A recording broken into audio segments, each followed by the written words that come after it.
You know, every single year, folks, thousands of families in Georgia are impacted by domestic violence. And for survivors, the hurt does not just stop when the abuse ends. It can actually last for years. And this weekend in Atlanta, two survivors coming together, not to just heal, but to speak out and demand change. 11 Alive's Dan Kennedy shares their story.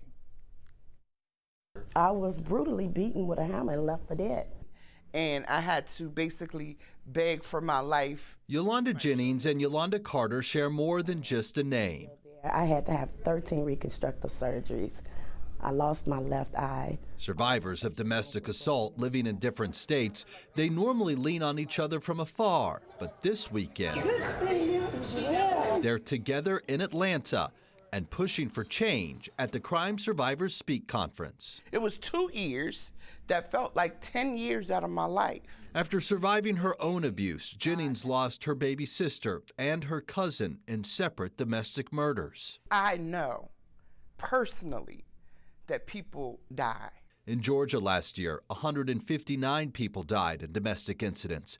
More than 42,000 cases of family violence were reported, a 12% jump from the year before. A lot of the perpetrators are getting slapped on the wrist. The Yolandas are pushing for stronger protections, more trauma recovery centers, housing programs, and tougher punishment for abusers. Or at least have more stiffer laws when it comes down to it, so it can stop.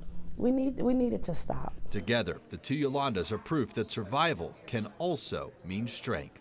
I'm just little old me, Yolanda, and I just feel like, man, I must be doing something right. Dan Kennedy, 11 Alive News. So folks, if you or someone you know is experiencing domestic violence, you can now call the National Domestic Violence Hotline at 800-799-7233. And of course, if you are in immediate danger, call 911 immediately.